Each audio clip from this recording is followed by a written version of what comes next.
Listo. Listo, pues ya vemos 19 personas. Si quieres, iniciamos. Igual se está grabando. Claro que sí. Hola, hola a todos. Me presento. Mi nombre es Juan Pablo Osorio. Eh, yo soy fundador de Somos Inverso. Es un sitio de redes donde le ayudamos a las personas a invertir, les enseñamos a invertir. Soy muy amigo de Camilo, soy muy amigo de Diego y pues me invitaron a compartir con ustedes de las cosas que yo hago para que tengan un panorama más amplio en cuanto a inversión. Yo quiero que esto sea una charla cercana entre ustedes y yo, que sea una charla como amigos, como cuando uno se está tomando un café, tomándose una cerveza y hablando muchas cosas, solo que hoy le vamos a dar un énfasis muy, muy interesante al tema y es bienes raíces. En vez de hablar temas off topic, vamos a hablar centralmente en bienes raíces. Para los que no me conocen, yo hace unos años eh, no tenía lo que tengo hoy. Yo en este momento tengo 7 inversiones en bienes raíces en Colombia, tengo un par de lotes en Guatapé, tengo inversiones en Estados Unidos, soy parte de una casa de desarrollo de software muy grande de Medellín, pero eso no siempre fue así. Hace 10 años, hace 12 años ya más o menos, en 2009, yo no tenía la menor idea de qué iba a hacer con mi vida. No tenía claridad de qué iba a hacer con mi vida. Estaba terminando 11 y mi mamá me dijo, mijo, ya se acabó la plata para usted. Si usted quiere seguir estudiando, va a tener que buscar cómo hacerlo por usted mismo. Yo me acuerdo de eso y se me eriza mucho la piel porque tenía dos opciones: buscar una alternativa de estudio de alguna forma para continuar mi educación o dedicarme a trabajar. Por cosas de la vida, alguien me dijo alguna vez, hey, todo lo que vos te metas en la cabeza, si lo haces con amor y compasión, lo vas a lograr. Yo recuerdo que empecé a buscar becas, cómo ganarme una beca, todo está en internet, cómo ganarme una beca de educación superior. Al final me di cuenta que todo congregaba en un único sitio y ese único sitio era los ICFES en esa época. Para mí, tenía que ser uno de los mejores ICFES de Colombia para poder estudiar donde yo quería estudiar. Mientras mis amigos se iban de rumba, estaban celebrando y bebiéndose los pre-ICFES los fines de semana, yo me dediqué a estudiar punto por punto cada una de las preguntas del simulacro. Lo dejé todo de mí ese año. No escatimé esfuerzo alguno. Cuando se llegó el día, iba muy seguro y tranquilo de mí mismo. Recuerdo que yo soy de Medellín, recuerdo que ese día jugaba Clásico Paisa Medellín Nacional y todo el mundo quería salir muy rápido para ver el partido. Yo estaba concentrado en lo mío y sabía que de ese momento, de ese espacio de tiempo, yo iba a concretar y a materializar todos los frutos de un esfuerzo de un año. Cogí mi lápiz, respondí a conciencia, terminé, me fui para la casa. Un mes más tarde, cuando entregaron los resultados de esos ICFES, me metí a la página y había quedado de octavo en Antioquia. Había quedado de octavo en Antioquia. Algo que yo en mi corazón sabía que podía lograr o alcanzar o acercarme, pero que tenía miedo de que quizás todo ese esfuerzo que había invertido no me diera el fruto esperado. Y saqué 99.33 sobre 100 en la prueba de matemáticas. No me gané una, me gané 4 becas y pude escoger dónde estudiar y qué estudiar con absolutamente todo pago. Hace unos años, por esa época, yo estaba terminando el colegio, no tenía la menor idea de qué iba a hacer. tenía los zapatos rotos, yo solo podía comer 2 veces al día, gracias a Dios podía comer 2 veces al día, hay personas que no les alcanza ni para eso, pero recuerdo que yo en el colegio no podía llevar lonchera porque mi mamá, yo no tengo papá, mi mamá no tenía los recursos y pues no sabía qué iba a pasar conmigo. Hoy en día que soy muy exitoso, gracias a Dios, yo me considero una persona muy exitosa, muy bendecida.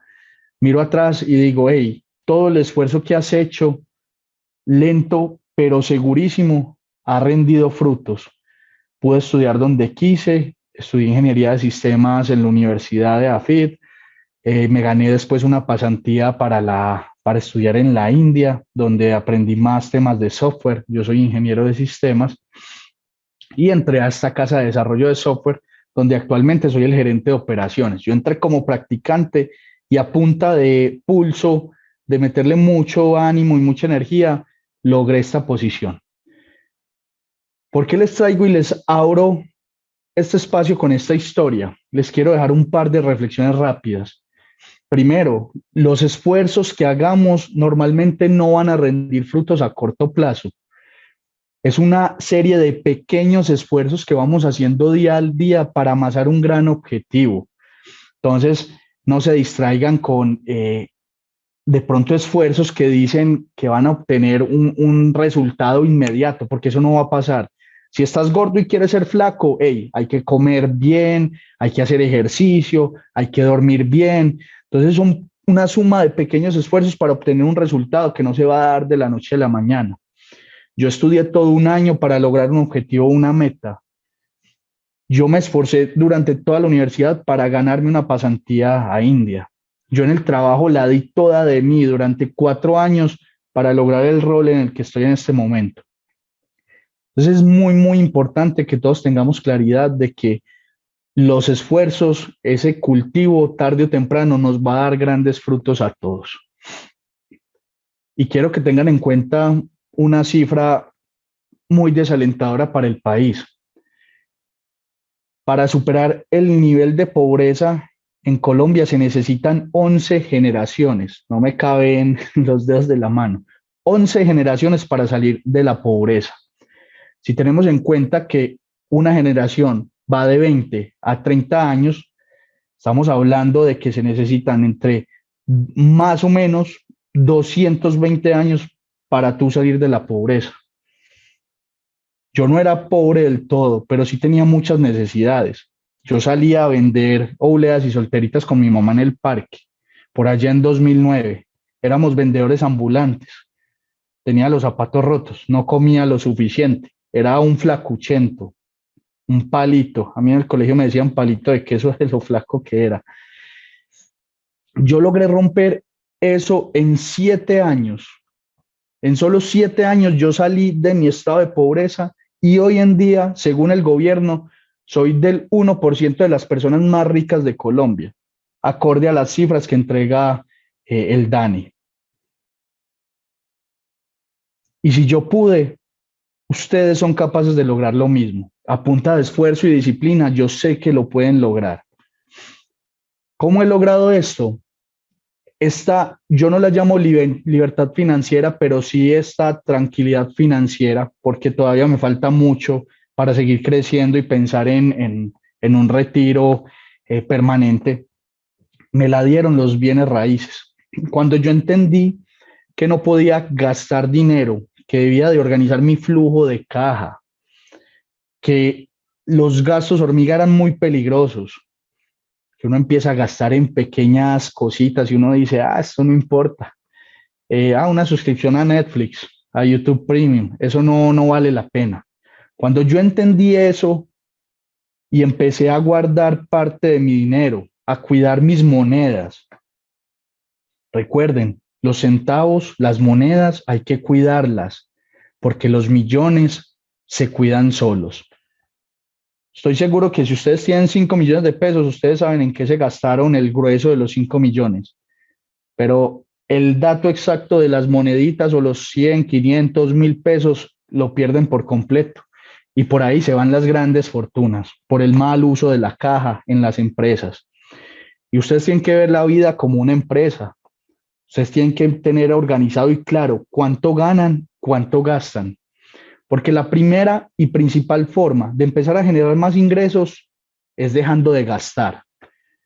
Si yo gano esto y gasto esto mismo, pues no tengo que ahorrar. Si yo gano esto y gasto esto, pues me queda una porción libre para ahorrar. Entonces, esto es demasiado importante que lo sepan. Es vital y de suma importancia que ustedes comiencen a reducir gastos, porque ese esfuerzo que hagan hoy será el reflejo del resultado del mañana. Ese sacrificio de no ir a un restaurante, de pronto de no comprar ese trago caro, de dejar de pronto de fumar tanto y bajarle ese tipo de cosas, cocinar más en casa. Eso les puede ayudar mucho a mitigar esos gastos que tienen y a generar un flujo de caja adicional. Ustedes con ese flujo de caja adicional a través de este curso que ustedes tomaron, que Camilo y Diego prepararon con tanto amor para ustedes, ustedes se han dado cuenta que pueden recibir apalancamiento bancario, que pueden recibir un tema de apalancamiento constructora y el core principal pues, del curso es subsidios. Ustedes saben que si ahorran, liberan flujo de caja, pueden aplicar a ciertos subsidios si su nivel de ingresos lo permite. Si no, pueden usar apalancamiento bancario de la constructora para comenzar a lograr esos objetivos. Entonces es muy importante comenzar a ahorrar, comenzar a salir de deudas para poder comenzar a hacer esas inversiones. Y si lo quieren escalar, busquen fuentes alternativas de ingreso.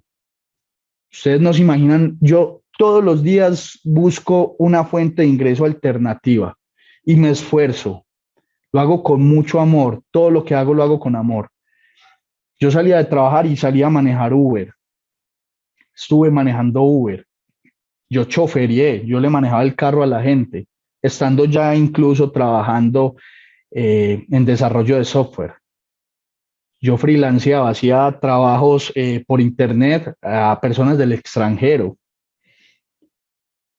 Yo me dediqué a jugar juegos que eran pay, que earn to, ¿cómo es? Que uno puede recibir ganancias y cosechar ganancias en los juegos. Entonces entendía cuáles funcionaban y por medio de eso ganaba. Y en este momento, por ejemplo, ese tipo de juegos me generan 1 millón de pesos mensual, porque hice un esfuerzo donde tuve que pues trasnochar y hacer ciertas actividades que normalmente la gente no hacen para lograrlo. En algún momento, incluso catálogo. Uno coloca el catálogo aquí tranquilamente y en la empresa y eso se rotan y uno le entregaba las cositas a la gente. Entonces hay muchas formas de generar ingresos adicionales para lograr potenciar y acelerar ese sueño. No les dé pena, trabajo no es deshonra. Si hay que trabajar un fin de semana para cumplir un sueño, vamos a hacerlo. Yo todavía lo hago. Si hay algún evento, alguna actividad que me genere algún tipo de lucro, yo me pongo la 10 y vamos a trabajar. Y le hacemos con toda la energía y con toda la actitud. ¿Por qué? Porque yo a los 40 años, yo voy a estar tranquilo. Voy a tener mi casa, mi mansión construida en Guatapé, Antioquia, al lado del embalse, con un jet ski, con una tabla de paddle, disfrutando del resto de mi vida. Entonces, metan mucho, mucho huevo, mucha energía, con todo el corazón, que pueden lograr el objetivo. Trabajen en equipo. La suma, no hay mejor número que la suma de varias personas. 1 más 1 tiene que dar 3. Muchachos, si ustedes ven que comenzar a invertir es imposible hacerlo solos, empiecen a encontrar una persona en la que ustedes confíen, su pareja, un amigo. Yo empecé invirtiendo con amigos a los cuales les tenía mucha confianza. Los bancos radican con amigos. Yo tengo créditos hipotecarios con amigos y compramos propiedades en conjunto. Entonces, empecemos a quitar de la mente que no lo podemos hacer con amigos, que solo tiene que ser el primer grado de consanguinidad y empecemos a buscar estrategias. Si a mí no me da para comprar un Novis de 200 millones yo solo, lo compro en equipo, 100 millones uno, 100 millones el otro y vamos a darle en las cuotas mensuales. Entonces, vamos a hacer todo por lograr esos sueños, a buscar, esculcar, escarbar, que algo vamos a encontrar y algo va a funcionar. ¿Listo? Vamos a comenzar con el tema que nos compete después de esta breve introducción. A mí me gusta mucho que ustedes se metan en la película y crean y sientan y vibren con ese sueño, lo visualicen y se vean abriendo esa puerta de su primera vivienda, de su sexta, de su séptima, de su octava vivienda, y que cumplan y se ayuden a cumplir muchos sueños por medio de los bienes raíces, que es lo que a mí me ha permitido construir lo que tengo hoy en día. El primer concepto que les quiero dejar claro y por qué siento que la línea de inversiones sobre planos es una gran alternativa de capitalización. Es decir, cuando no tenemos capital y necesitamos capital, la mejor forma de capitalizarse que yo he encontrado a hoy es por medio de bienes raíces sobre planos. Porque hay un concepto muy claro y muy importante que se llama apalancamiento. Marc, yo me llamo Juan Pablo, no me llamo Camilo, disculpa. El concepto principal y más importante es el apalancamiento. ¿Qué es el apalancamiento? Es lo que hacen los ricos, usar la plata de otros para generar plata. Camilo Borrás, que está aquí con nosotros, lo hace súper bien porque él usa propiedades de otros con plata de otra gente para construir Airbnbs, rentas de estancia corta y rentarlos. Hace co-livings, espacios de co-livings, los adapta y los renta. Y eso le genera mucho flujo de caja. Camilo tiene un entrenamiento brutal de ese tema.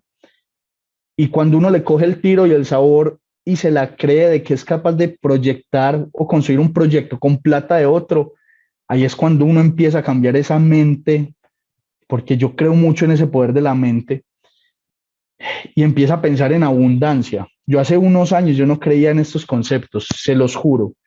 Yo soy de los que van a un evento y yo creo que yo estuve por aquí en un evento con Edilberto. Edilberto me sabrá desmentir. Y a mí no me gusta brincar en un evento, ni aplaudir, ni bailar en un evento de inversiones. A mí eso me da mucha pena. Pero hace poco comencé a sentir que si quería ver resultados diferentes, tenía que hacer cosas diferentes. Y si a mí brincar y fue pucha, en un evento me va a hacer ganar $1,000 más mensuales, pues yo brinco. Y empecé a cambiar ese chip y esa mentalidad, a creer en el poder de la energía, de la mente, de que vos sos capaz. Y ustedes no me van a creer, yo en este momento, mi patrimonio está en Estados Unidos y en bienes raíces que tengo aquí en construcción, pero yo no tengo liquidez. Liquidez es que yo no tengo 50, 100 millones de pesos guardados en la cuenta que me los pueda gastar. Entonces yo necesitaba encontrar y romperla con algún negocio. Y una de las primeras inversiones que hice en Guatapé, Antioquia, fue sin plata, sin un solo peso. Ustedes no me van a creer. Una persona me dijo, hey, ayúdame a comprar un lote que necesito. Y yo siempre hablé en colectivo. Vamos a comprarlo. Hágale para que lo miremos. Dale de una, vamos a revisar. Y yo siempre le hablé como si lo fuéramos a comprar en conjunto. Cuando encontramos el lote perfecto, uno de los que compramos por allá, nos dimos cuenta que era una oportunidad brutal porque estaba a borde de embalse. Y esta persona, cuando se llegó la hora de firmar, me dijo, bueno, ¿y usted qué? Usted siempre me ha dicho que lo vamos a comprar. ¿Dónde está? ¿Sí se va a meter conmigo? ¿Dónde está la plata? Yo le dije, mira, yo sí lo quiero comprar con vos, pero no tengo plata. Tengo cash flow, flujo de caja mensual. Si querés te pago por cuotas, te hago una propuesta. Me miró, se rió y me dijo, hágale pues, porque usted me ayudó a encontrar el lote y confío mucho en usted. Muchacho, esa persona me dio 200 millones de pesos sin interés. En este momento todavía de ese lote debo más o menos 50 millones de pesos sin pagar un solo peso de interés. Esa persona y yo nos hemos ganado en valorización en ese lote hace poco nos ofrecieron por él en solo un año y 10 meses 200 millones de pesos, es decir, 100 millones yo y 100 millones de pesos él, por solo tenerlo ahí inflando. Digamos que yo he ganado más de los 100 porque yo me ahorré los intereses, el valor del dinero en el tiempo que yo le debo a él ha perdido valor, y entonces yo estoy pagando, digamos, un valor de dinero más bajo de lo que está actualmente. Entonces, eso me ha ayudado mucho, este tipo de negocios, a entender que uno sí puede hacer las cosas sin plata. Seguramente Camilo les puede contar muchas historias donde hizo ejercicios similares con las personas. Esa habilidad la van desarrollando ustedes con el tiempo. Pero ustedes dirán, hey Juan, pero yo no sé hablar, yo todavía no sé vender absolutamente nada, ni una chocolatina, entonces llévame a la realidad. ¿Qué puedo hacer yo antes de empezar a romperla en ese tipo de cosas? Pues entonces apalanquémonos con los bancos, con las constructoras y con los subsidios. Nosotros desde chiquitos nos enseñan que los bancos son malos, que los bancos no sirven para absolutamente nada y que son, es que usan palabras muy fuertes. Yo esta semana preguntaba, ¿qué opinión tienes de los bancos en Instagram de Somos Inverso?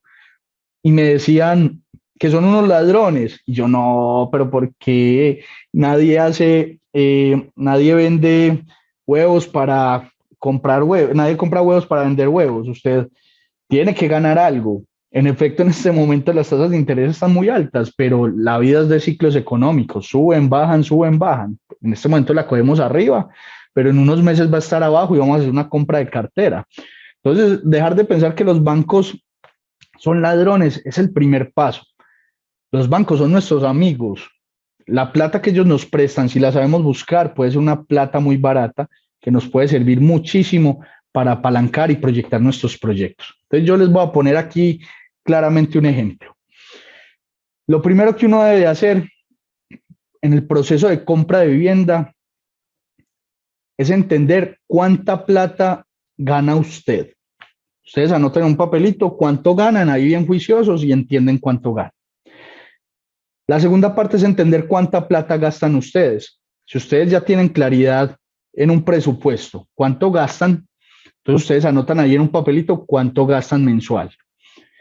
Sumar lo que ganan y quitarle lo que gastan les va a dar un valor, espero yo, positivo, que ese es el flujo de caja libre mensual que tienen ustedes para invertir.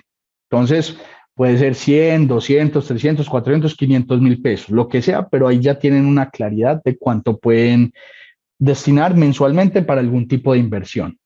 Si está muy chiquito, recuerden lo que les dije ahora, ahorrar más, recortar gastos o buscar alternativas o fuentes de ingreso alternas. ¿Por qué? Porque recortar gastos tiene un límite. Uno recorta y aprieta gastos hasta cierto momento, pero ganar plata no tiene límite. Ustedes pueden ganar toda la plata que quieran, solamente hay que salirla a buscar. Cuando ustedes tengan claridad de cuánta platica mensual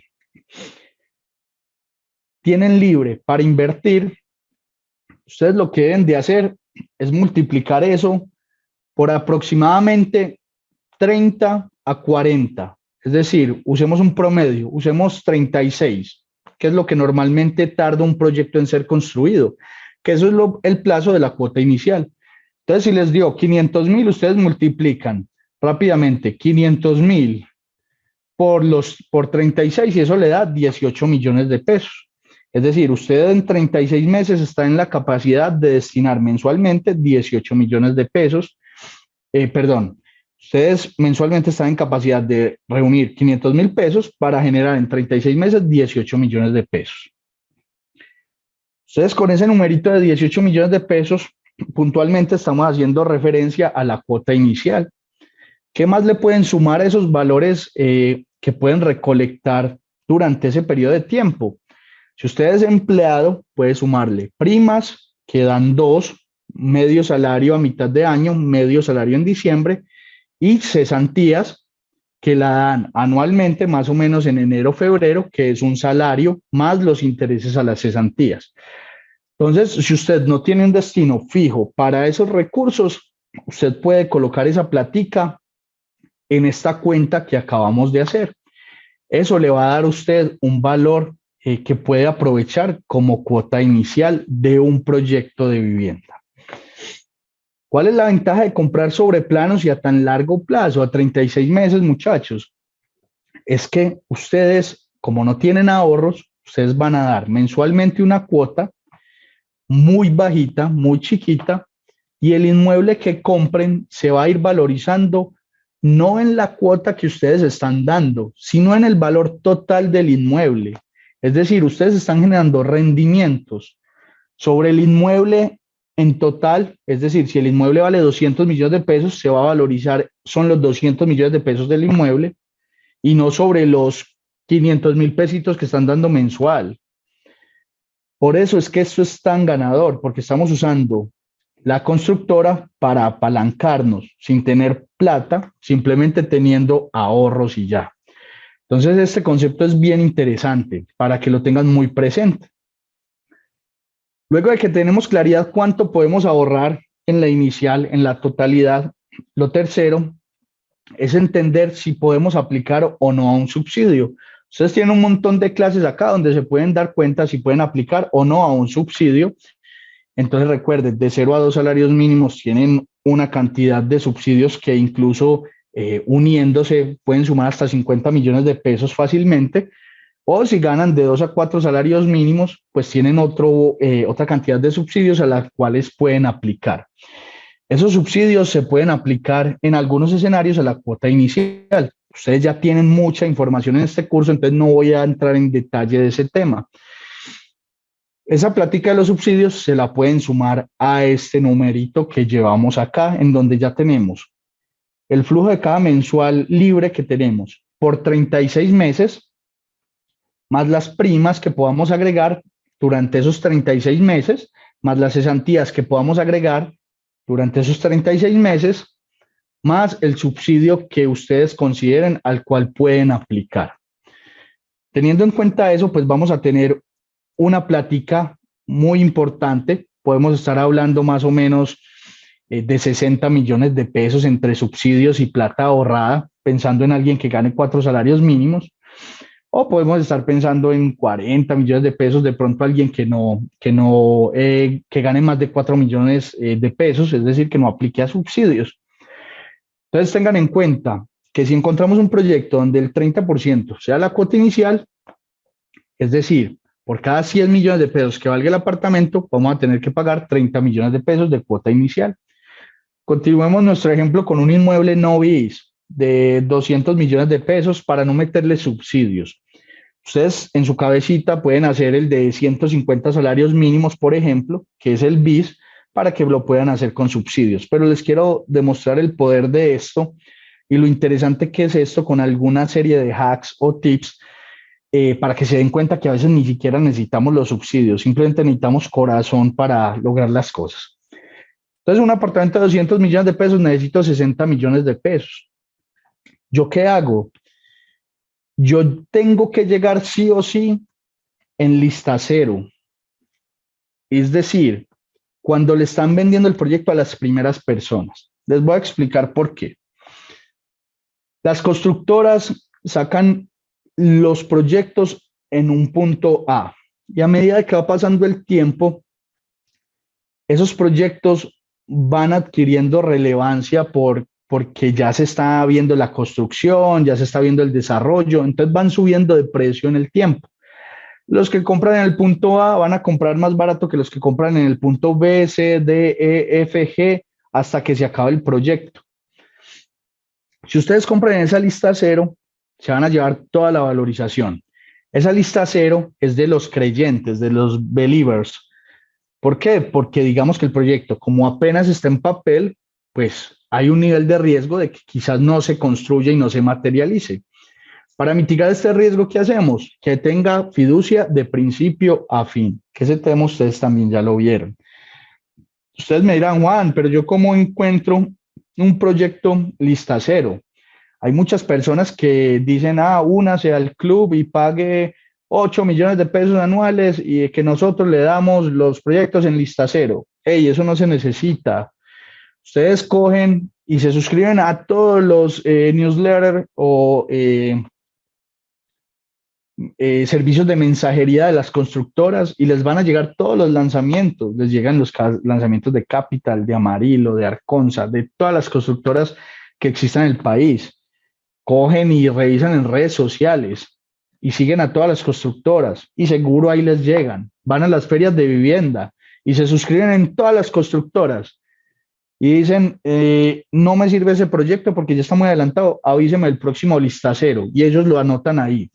Y así van a obtener absolutamente todos los accesos a la lista cero de todos los proyectos sin pagarle absolutamente a nada a nadie. ¿Qué tienen que verificar, chicos? En el caso BIS, es muy ideal que el proyecto esté en zona no BIS. Es decir, que el proyecto no esté rodeado de más proyectos BIS, de muchos proyectos BIS, porque la valorización de los BIS se da mucho cuando se entrega y toma el valor que hay en el mercado, es decir, lo que cuestan los proyectos del lado. Entonces, si entregan mi proyecto BIS y yo aquí tengo otros 10 proyectos BIS en construcción, pues la gente va a preferir comprar acá que está más barato que comprarme a mí. Entonces, tengan muy presente esto, chicos, cuando compran proyectos BIS. Cuando es para inversión, si es para vivir, compren donde ustedes crean que les gusta vivir. Listo. Si es proyectos no BIS, pues idealmente que no esté en zonas BIS, porque eso le va a afectar mucho el precio, porque la gente va a decir, no, pues el no BIS vale 200 millones, el BIS vale 150, mejor me compro el BIS. Entonces, eso es muy relevante a la hora de que ustedes exploren ese mercado inicialmente. ¿Listo? Cuando ya tenemos claridad, chicos, de qué proyecto podemos, en qué zona nos gusta comprar el proyecto, empezamos a ver cuánto vale ese proyecto, calculamos la cuota inicial y vemos si el numerito que sacamos ahora coincide con el número del que cuesta la inicial. ¿Por qué? Porque puede que el número coincida, como puede que el número no coincida. Y ustedes dicen, Juan, no coincide, pero yo voy a hacer un esfuerzo adicional. Recuerden que esto es simplemente la cuota inicial. Cuando lleguemos a crédito, puede que ese flujo de caja requiera dineros extra y va a ser muy riesgoso para ustedes invertir ahí. Entonces es muy importante, chicos, que ese número que nos dio lo respeten al máximo para no sobreendeudarnos en un futuro. Cuando ustedes estén presentando el plan de pagos en la constructora porque ya se sentaron, están en lanzamiento, lista cero, el número les da, ustedes van a preguntarle a la constructora un par de cosas muy importantes. La primera, que tenga fiducia de principio a fin. ¿Listo?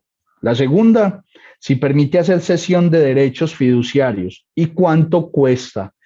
Idealmente que esa cesión de derechos fiduciarios no cueste más de un salario mínimo, máximo 2 salarios mínimos.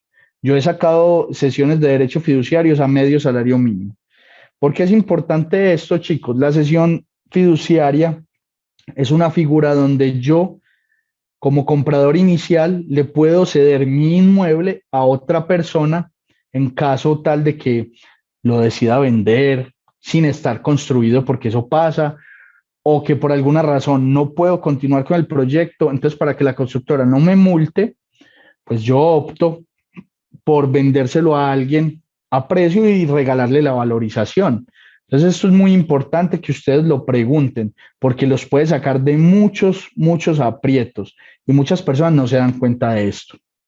Lo tercero, si el valor del proyecto es en salarios mínimos o en pesos.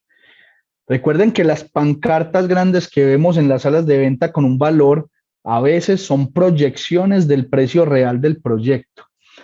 Es decir, proyectos BIS, 150 salarios mínimos, valor del proyecto, 175 millones de pesos, entrega en 3 años. Si ustedes les están diciendo que un proyecto de 150 salarios mínimos va a costar en 3 años 175 millones, eso es una gran mentira. Las proyecciones del salario mínimo, que lo más probable es que ahorita en enero suba 15%, cuando la economía se empiece a estabilizar, suba un 10%, y el tercer año se estabilice y suba un 6% aproximadamente, nos dicen que un inmueble que hoy cuesta 150 millones de pesos, muy probablemente va a costar 220 en 3 años. Entonces, esa estimación de las constructoras está muy, muy desviada de la realidad en muchos casos y ellos ya se empezaron a dar cuenta de eso. Entonces, pregunten muchísimo si está en salarios mínimos y con qué valores hicieron la proyección para que ustedes se den una idea y no se lleven sorpresas, porque el precio de las viviendas en salarios mínimos se da es al momento de escriturar, no al momento de comprar. Entonces, esto es un dato súper importante y que muchas personas por estos días están muy preocupadas porque les escrituran a comienzo del otro año y les va a subir seguramente la vivienda un 15%. Entonces, hay que aprovisionar ahí más o menos como 5,5 millones adicionales y aumentar el crédito bancario. Entonces, súper importante esto. Otra preguntita ahí rápida y adicional es si les permiten flexibilidad en el plan de pagos. Y ahora les voy a hablar a más detalle del plan de pagos. En ese momento pueden dejar el apartamento opcionado, no comprado. Ustedes dicen, como está en lanzamiento, apartamento opcionado, y pueden ir perfectamente a un banco a solicitar un preaprobado que les dé tranquilidad a ustedes de que cuando terminen el proyecto les prestan la plata. Porque ¿qué puede pasar? Que cuando llegue el momento de escriturar, ustedes estén tan enculebrados que el banco diga no les presto y tienen que perder el proyecto y por ende pagar una multa. Entonces, el paso antes de firmar es saber si el banco te presta. Si el banco no te presta, organiza mejor tus finanzas, paga un par de deudas y vuelve nuevamente. Esto lo recalco mucho porque he visto muchas personas que llegan a mí, Juan, voy a perder mi proyecto porque el banco no me prestó y yo no hice ese preaprobado previo cuando iba a firmar y la constructora nunca me lo pidió, sino hasta hace un año y me van a cobrar una multa que normalmente es del 10% del valor total del proyecto, ni siquiera de lo que has dado en la fiducia. Entonces terminas perdiendo toda la plata de la fiducia y la valorización. Entonces, muy, muy importante esto. Cuando yo tengan claridad, ustedes hacen la propuesta de pago a la constructora y ojo con este truco. Este truco yo lo aplico mucho y es básicamente mi propuesta de pagos son pequeñas cuotas todos los meses y una cuota muy grande al final. Pequeñas cuotas todos los meses y una cuota muy grande al final. Yo a la constructora no le acepto las cuotas que ellas proponen de valor total, valor del inicial dividido número de meses. Yo eso no lo acepto con las constructoras. Y les voy a decir por qué. Si el proyecto se atrasa, como me ha pasado a mí en algunas ocasiones, yo le mando una carta a la constructora diciendo, hey, necesito que esa cuota grande del final, que dejé para el final, me la difieran más. Me la difieran más. Si se retrasa 6 meses, te la difieren 4 meses más. Si se vuelve a retrasar, te la vuelven a diferir otros 4 meses más. Y así te vas yendo. Y yo con esto que he logrado aplanar muchísimo la curva de las cuotas y lograr proyectos de 200 millones de pesos con cuotas de 1 millón de pesos mensual. Esto me ha permitido mucho escalar mis inversiones porque yo llego y negocio este tema con las constructoras. Listo. Yo llego, entrego la propuesta, ellos la estudian, de pronto me devuelven algo o me dicen, te la aceptamos, pero te cobramos intereses. Yo les digo, no estoy dispuesto a pagar intereses y entramos en una negociación chévere donde puede que me digan que sí, puede que me digan que no y pues yo dejo pasar el proyecto si me dicen que no. Hay muchos proyectos y hay muchos proyectos buenos para invertir, entonces pues no se acaba el mundo si uno deja pasar un proyecto.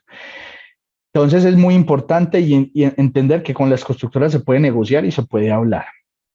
Cuando ustedes firmen y hagan ya la separación con plática, les va a llegar a ustedes el encargo fiduciario y un papel que es el contrato. A ustedes les recomiendo que lo lean con lupa y ojo con estos datos que les voy a dar para que revisen siempre en el contrato. Lo primero, que el plan de pagos que ustedes propusieron esté exactamente igual al que está en ese contrato. Lo segundo, que el proyecto diga claramente si está en salarios mínimos o si está en pesos y que hable de cuánto va a ser el valor de la escrituración dentro del proyecto. Es decir, si son 150 salarios mínimos, que diga 150 salarios mínimos al momento de escriturar, que no se los hayan cambiado. ¿Listo? Lo tercero, que el contrato tenga una cláusula de incumplimiento para la constructora. Si la constructora no tiene una cláusula de incumplimiento, después, por medio de un derecho de petición, uno le puede decir a la constructora, hey, te demoraste, me quedaste mal, eso era un contrato abusivo porque había una cláusula para mí, pero no una cláusula para vos si quedabas mal, entonces exijo una reparación por una demora. Yo así he sacado plata a las constructoras. Cuando me entregan el proyecto con un año de retraso, donde ya se movió de más la fecha, incluso con prórroga, coloco un derecho de petición diciendo que firmé un contrato abusivo si no tenía cláusula, o mando una carta a la constructora diciendo, señores constructoras, ustedes en el contrato decían que me pagaban el 1% del valor del proyecto o el 5% de lo que había dado en la fiducia, si se demoraban. Entonces yo mando la cartica y la fiducia me dice, claro que sí, señor Juan Pablo, le pagamos, mándenos una cuenta de cobro, certificación bancaria, el RUT, y en 3 meses le pagamos. Entonces, si se dan cuenta, esto es muy importante y casi nadie revisa este tipo de cosas. Lo cuarto, que si dijeron que la cesión de derechos era permitida, que salga ahí el monto y que sí se puede hacer. ¿Listo? Lo quinto, que todo lo que les prometieron en la sala de ventas esté ahí escrito. ¿Por qué tiene que estar escrito, chicos? Porque una cosa es lo que dice el de la sala de ventas y otra cosa es lo que le prometen a uno realmente o lo que le van a entregar a uno realmente. Recuerden que la publicidad de todos los proyectos hace parte del contrato. Flyers, pancartas, pendones, afiches, imágenes que les entreguen, todo hace parte de promesas de la constructora, al menos de que tenga un asterisco y diga imágenes con fines ilustrativos, o que tenga un asterisco que diga este elemento no hace parte de lo que vamos a entregar. Pero si ustedes les ponen una foto de un edificio que tiene, no sé, aeropuerto, por exagerar algo, y no tiene ese asterisco y ustedes compran bajo esa premisa de esa publicidad porque necesitan ese aeropuerto, esa constructora tiene que montar un aeropuerto ahí.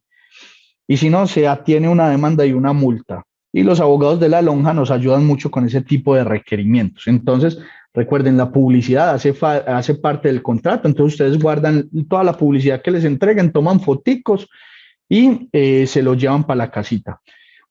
Por eso es que últimamente las constructoras no están poniendo fotos en afiches, en pancartas, en flyers, porque les estaba pasando mucho esto.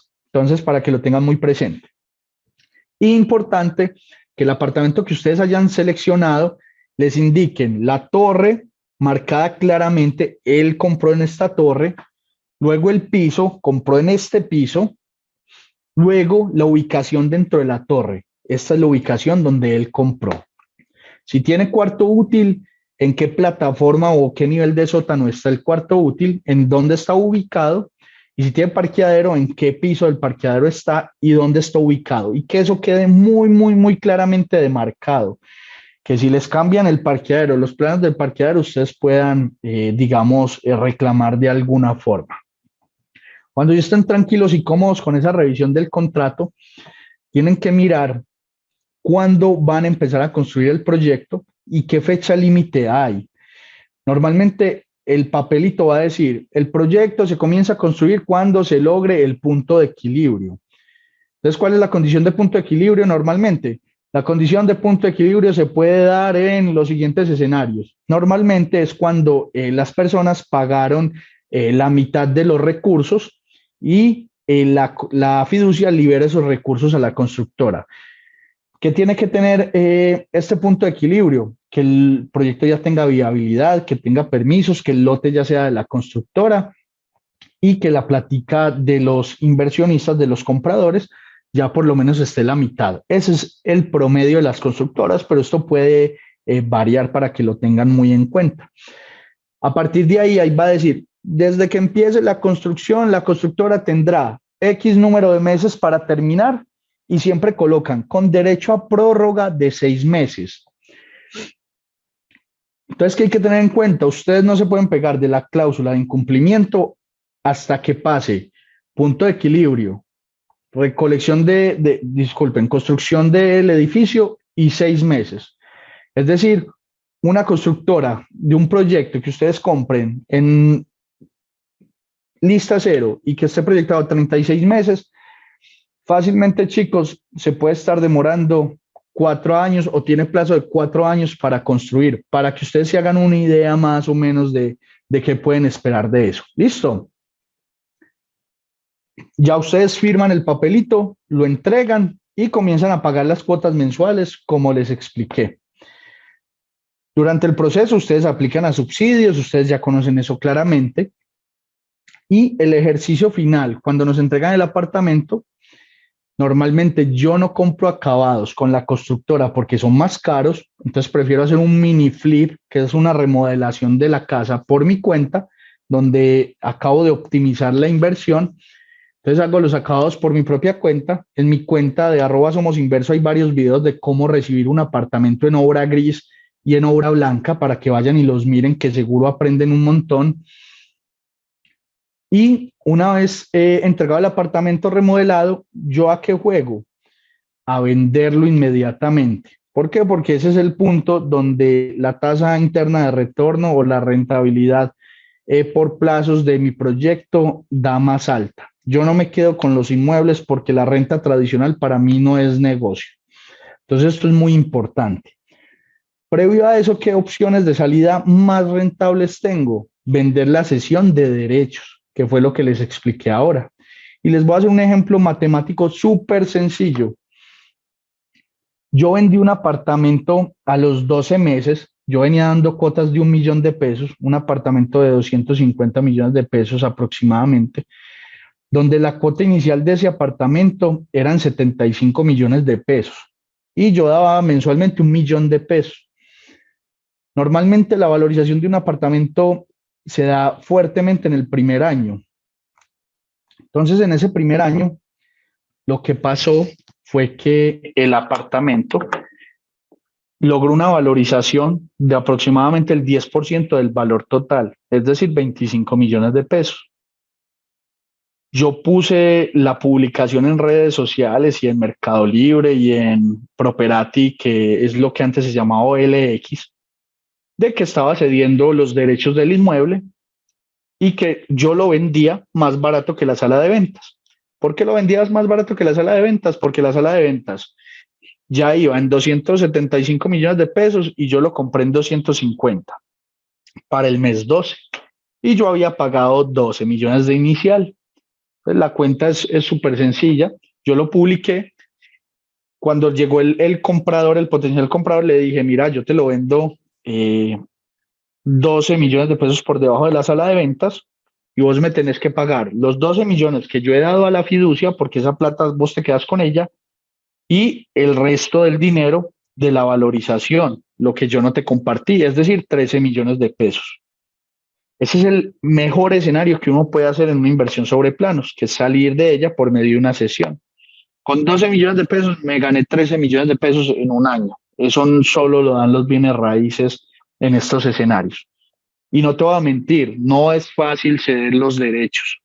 Eso es un mito muy extendido de algunas personas que, pues, por vender programas inmobiliarios dicen que es súper fácil vender eso. Eso no es fácil y requiere mucho esfuerzo y mucha dedicación y tener un discurso de venta claro, pero cuando lo haces, la rompes, la sacas del estadio, home run. Entonces, por eso yo recomiendo siempre revisar el plan B, que es el crédito. Si yo no soy capaz de ceder, me voy por el crédito. ¿Listo? Entonces es súper importante. ¿Cómo escalo yo este negocio, chicos? ¿O cómo he llegado a donde yo estoy? Cuando compré mi primer inmueble, yo no me gasté la plata. Me acuerdo que la primerita inversión, yo le saqué más o menos 45 millones de pesos de valorización y recobré 60 millones de pesos que había dado de la cuota inicial. Es decir, en 3 años y medio recogí entre plata ahorrada y plata que me había ganado de valorización más o menos 105 millones de pesos. Esos 105 millones de pesos, chicos, es la cuota inicial de 2 apartamentos de 200 millones de pesos, 60 y 60.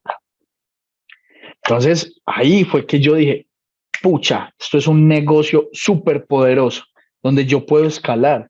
Entonces yo vendí el primero y luego pasé a dos. Esos dos se venden y luego paso uno a cuatro.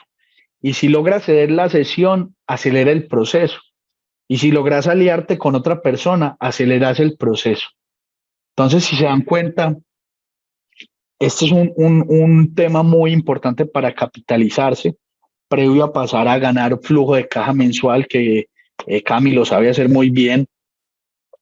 Y hay muchas oportunidades aún, incluso teniendo en cuenta pues la situación macroeconómica que está viviendo el país, pero eso no va a estar así para siempre. La vida es de ciclos económicos.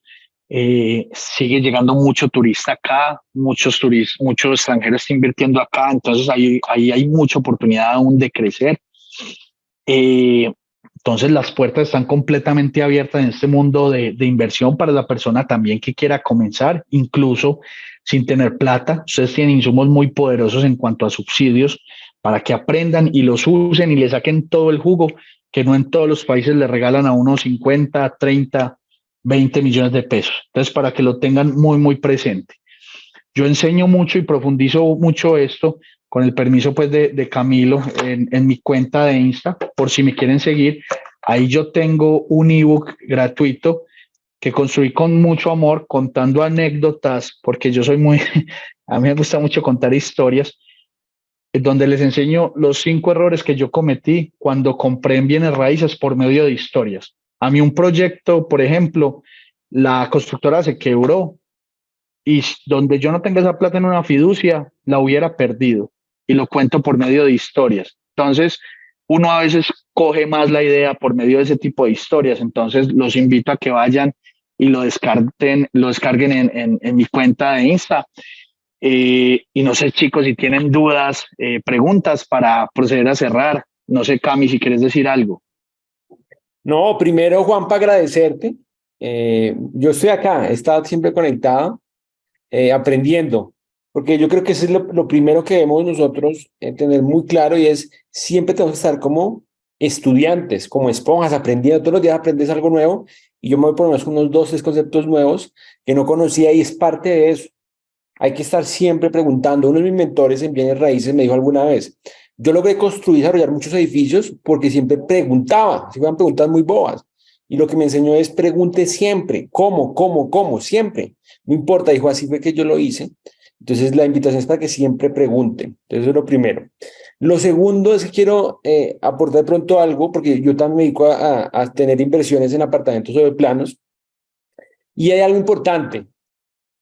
Y es que depende de la constructora. Hay constructoras que son constructoras para que la gente compre para vivir. Ellos por lo general te ponen más trabas para ceder, porque su negocio está muy claro. Y ellos no quieren porque obviamente también implica un tema operativo más complejo, de aceptar una No nueva quieren persona. competencia tampoco. Exacto, pero hay otros que son inversionistas. Entonces hay proyectos, como están pensados para inversionistas, no para vivir, ellos entienden.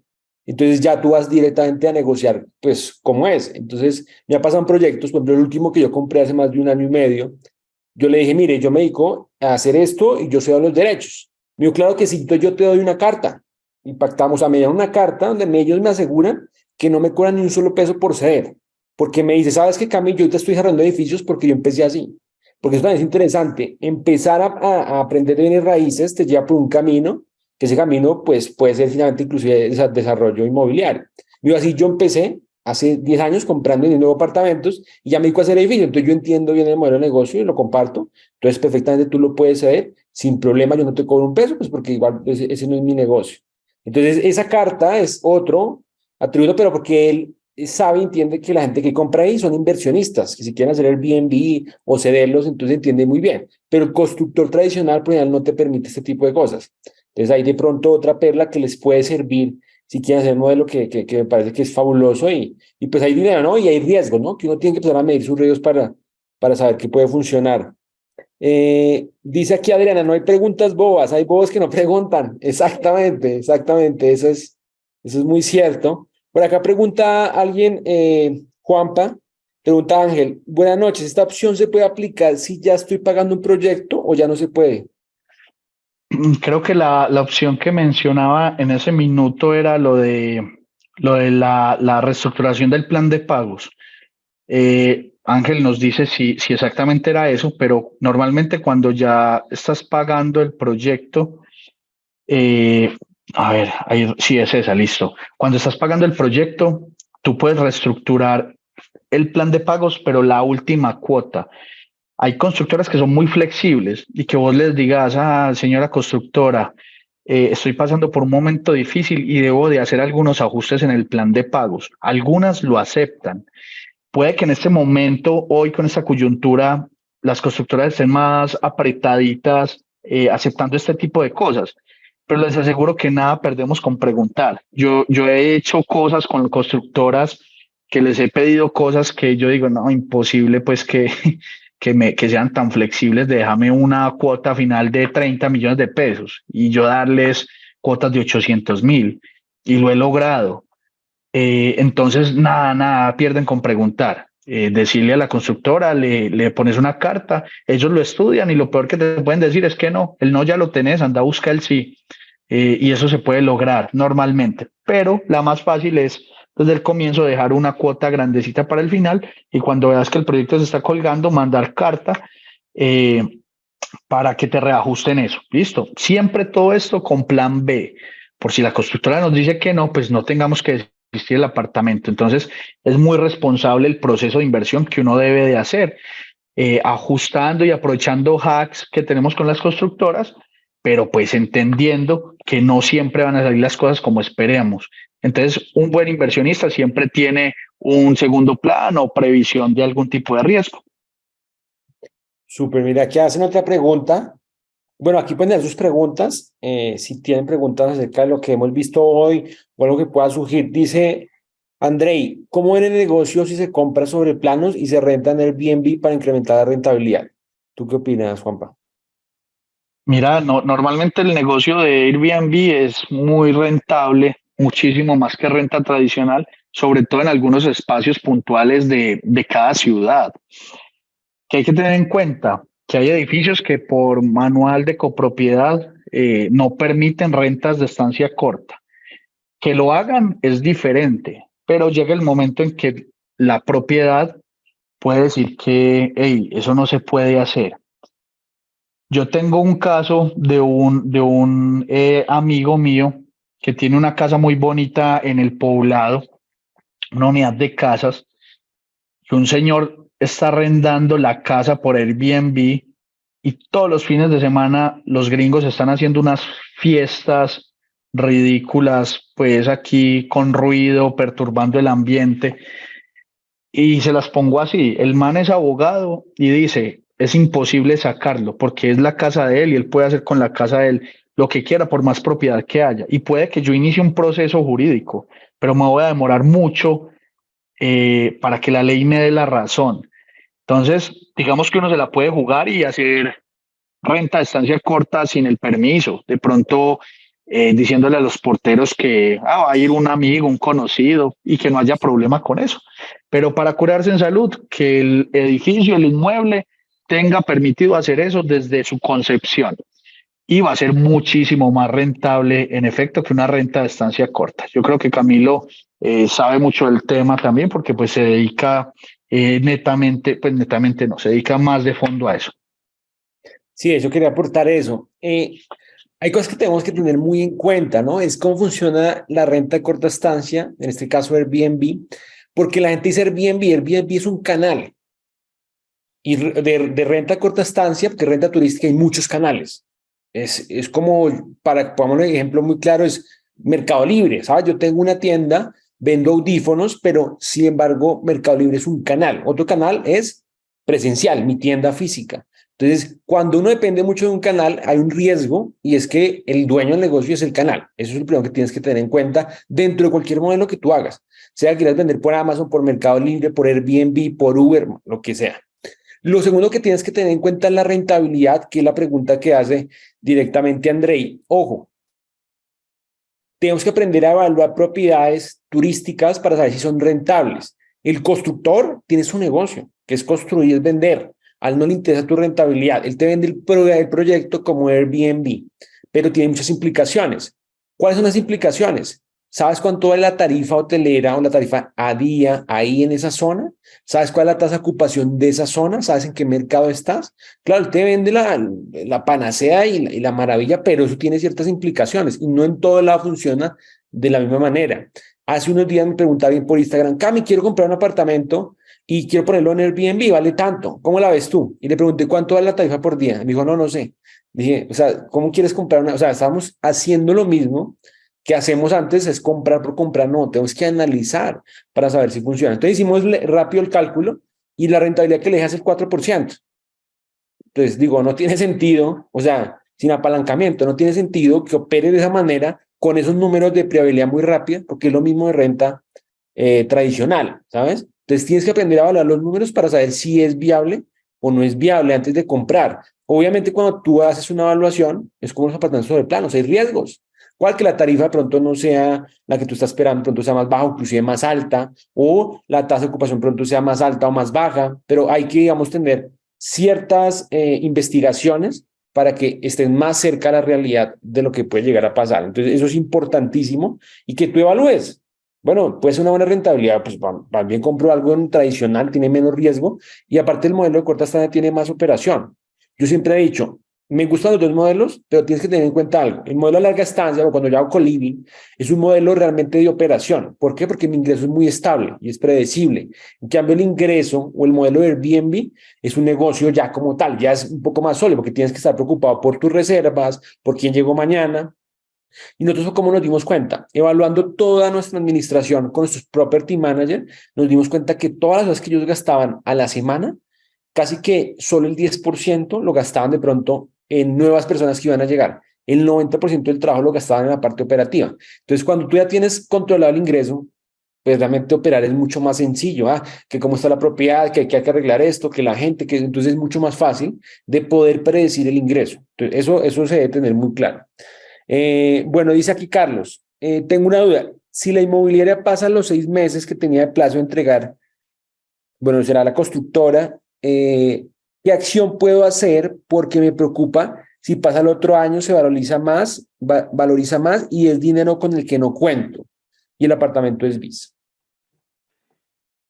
Mira, la constructora no puede escriturar si no se cumplen una serie de condiciones.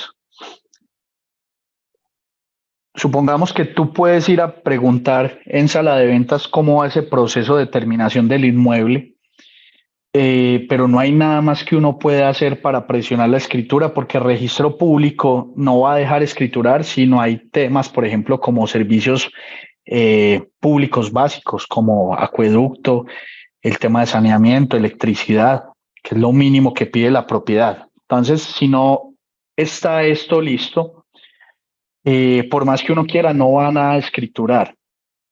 ¿Qué pasa? Si a vos te prometieron ahorita en noviembre, diciembre la entrega, tú puedes hablar con la constructora y ver qué posibilidad existe de que te congelen el precio.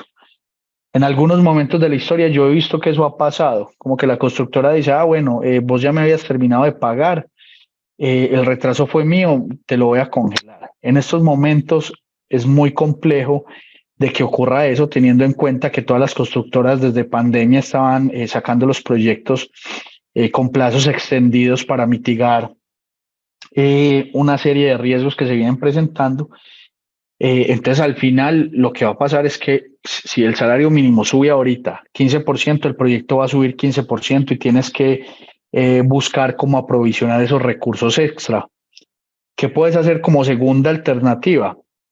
Si te sube, pedirle un espacio, una prórroga a la constructora para pagar ese dinero restante. Es decir, no, que la constructora no te lo pida en enero o febrero, sino que la constructora te escritorie un poco más lejos y te dé enero, febrero, marzo, abril, 4 mesecitos más para tratar de hacer ese ajuste.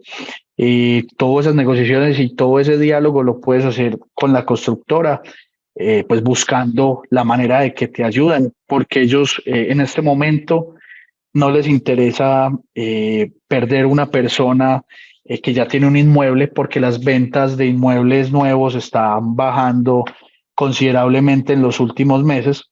Entonces, para la constructora va a ser más beneficioso terminar el proceso con vos que salir a buscar un nuevo comprador, porque en BIS ellos no ganan, digamos, como que, Freddy nos entregó el apartamento, perdón, Carlos nos entregó el apartamento, entonces yo lo puedo salir a vender más caro. No va a pasar porque pues hay un tope BIS.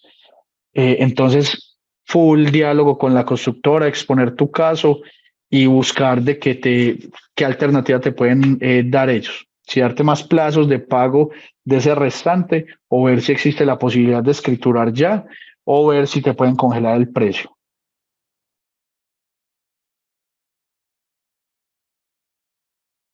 No ha enviado una aprobación. La excusa es que la fiduciaria no ha enviado una aprobación. Si querés revisar ese caso puntual, puedes contrastarlo contra la versión de la fiducia. Vos sabes cuál es la fiducia, puedes poner una PQR y preguntar con el número de encargo fiduciario que tenés, si eso está pasando o no, porque mira, ya pagaste escrituración y todo. Y normalmente cuando uno paga gastos de escrituración en los BIS, en la cuota, pues ya solamente es poner la firma y ya. Entonces tiene que haber algún tema muy puntual del encargo fiduciario que está bloqueando el desembolso total de los recursos hacia la constructora. ¿Quién sabe qué les está faltando ajustar ahí?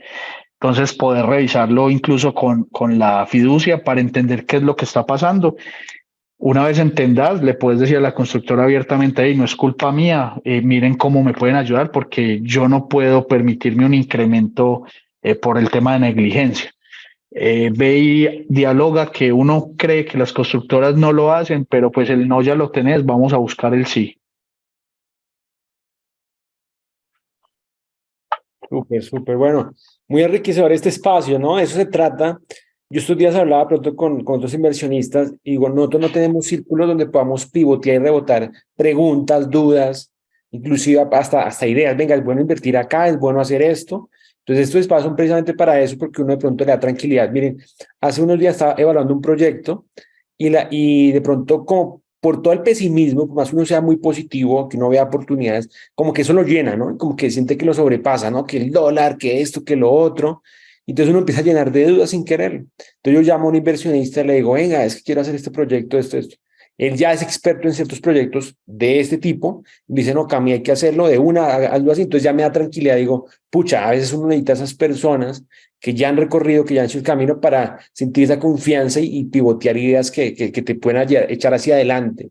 Entonces yo creo que esto es muy valioso y que los aprovechemos. ¿O no, Juanpa? Así es, tal cual. Yo los felicito a ustedes por dedicar pues una hora a esta hora. Eso es muy importante, y yo empecé tal cual como lo dice Camilo. Camilo, voy a atreverme a decir, Camilo no necesita estar aquí en este espacio. Camilo sabe muchas cosas y él también tuvo la disposición de sacar hora y 11 minutos hasta este momento para aprender. Y yo también soy metido y pegado a los lives, pagando educación, formación, porque al final eso me ahorra cometer errores, y entre menos errores cometa, pues más plata ahorro. Entonces, yo los felicito que ustedes estén acá, que hayan sacado y dedicado todo este rato a escucharme. Espero también pues que haya sido del agrado de ustedes el espacio, que la historia les haya inspirado y les haya llegado. Y pues Camilo, cuando necesites algo, yo estoy por aquí presente, chicos. Yo también compré este curso porque pues yo predico y aplico. Camilo no me lo regaló, yo lo compré porque yo le creo a Camilo y a Diego en todo lo que nos enseñaron en el curso, y uno siempre puede aprender algo y ajustar temas. Entonces, aprovechen esos espacios. Al final, el éxito de esos espacios es lo que uno haga con ellos, no lo que le entreguen a uno, sino la determinación que uno salga a ejecutar todo lo que aprendió. Porque cursos y información en internet hay mucha, pero si uno no ejecuta lo que aprende, pues no va a lograr nada. Y Cami, no sé si puedo volver a spamear la cuenta. Si alguien quiere acompañarnos y seguirnos en @somosinverso, les podemos ayudar también con todo el amor del mundo a ustedes, chicos. Súper, súper. De pronto, como para despedirnos, aquí hay una pregunta, Juan. dice, ¿cómo sé si estoy comprando a buen precio y cómo termino lo que va a ser en un sitio una buena valorización? De una, mira, análisis financieros yo los hago con una herramienta que se llama la Galería Inmobiliaria. Ese software tiene un costo alto, ¿cierto? Que no todas las personas se pueden permitir. Pero cuando yo no tenía acceso a eso, yo lo hacía a pulso, yo hacía mis propios análisis de zona y yo cogía y empezaba a buscar en internet lanzamientos de proyectos en la zona. Entonces, voy a poner un ejemplo, Fontibón. Entonces yo buscaba apartamentos en Fontibón nuevos. Entonces me salían páginas de las constructoras. Entonces yo veía los teléfonos, llamaba y preguntaba, vení, ¿cuándo empezó el proyecto? ¿En cuánto está? ¿Para cuándo es la fecha de entrega? Y ya con eso podía sacar promedios de valores de inmuebles en el mismo sector, que eran lo que yo llamo mis comparables de mercado. Entonces, cuando lanzaban un proyecto, yo tenía información clara de cuánto costaba el metro cuadrado en algunos proyectos y cuánto costaba en otros. Ojo que el valor de metro cuadrado es muy subjetivo. ¿Por qué? Porque si los apartamentos son más grandes, normalmente el valor metro cuadrado va a ser más bajito. Si el apartamento es más chiquito, el valor metro cuadrado es más alto. Entonces, un comparable tiene que tratar de buscar una homogeneidad en el área, en los commodities que tenga el inmueble. Por ejemplo, si tiene parqueadero, si tiene cuarto útil, pues porque no es lo mismo comparar un metro cuadrado con cuarto útil, con parqueadero, que un metro cuadrado sin cuarto útil y sin parqueadero. Porque a veces la constructora todo lo engloba en un valor único y te dicen, eso es lo que vale y punto. Hay otras constructoras que sí lo discriminan, pero el comparable sí tiene que ser muy homogéneo en general. Y así lo hacía yo y con eso me daba cuenta si estaba comprando a buen precio o no. Pero normalmente, Juan, con solo comprar en lista cero, te aseguro que por más errores que uno cometa, algo de rentabilidad interesante le saca. Quizás no la más óptima, pero algo le saca. Y lo digo por experiencia propia, porque los primeros que yo compré ni en lista cero fueron y aún así gané. Y me di cuenta que me equivoqué, pero aún así gané. Entonces, eso es lo bonito de esto, que la inflación hace que vayan subiendo los inmuebles, la valorización, el desarrollo del sector, la plusvalía. Entonces, equivocarse pues tiene que ser un tema mucho de planificación, que te nieguen el crédito, que contabas con el subsidio y no te lo dieron, cosas de ese estilo ya muy críticas. Súper, súper. Pues bueno, fabuloso. Gracias, Juanpa, nuevamente por toda esa formación y por el conocimiento, ¿no? Ya saben, lo pueden seguir en @somosinverso. Y pues nada, lo que dijo, vamos a aplicar todo lo que hemos aprendido, porque si no aplicamos es como si no hubiéramos hecho nada. Entonces, gracias a todos por conectarse. Realmente estoy muy feliz y muy contento de compartir con amigos como Juanpa y con ustedes que también pueden empezar a hacer sus inversiones, aprovechar todo esto y para adelante, ¿listo? Entonces, ya saben, la sesión queda grabada y Juanpa, nuevamente, muchas gracias por la información muy valiosa y espero que todos hayamos podido aprender el día de hoy, ¿vale? Gracias, chicos. Un saludo a todos. Nos vemos, que yo estoy también ahí en el grupo en próximas sesiones. Bueno, Chao. chao, nos vemos. Buenas noches.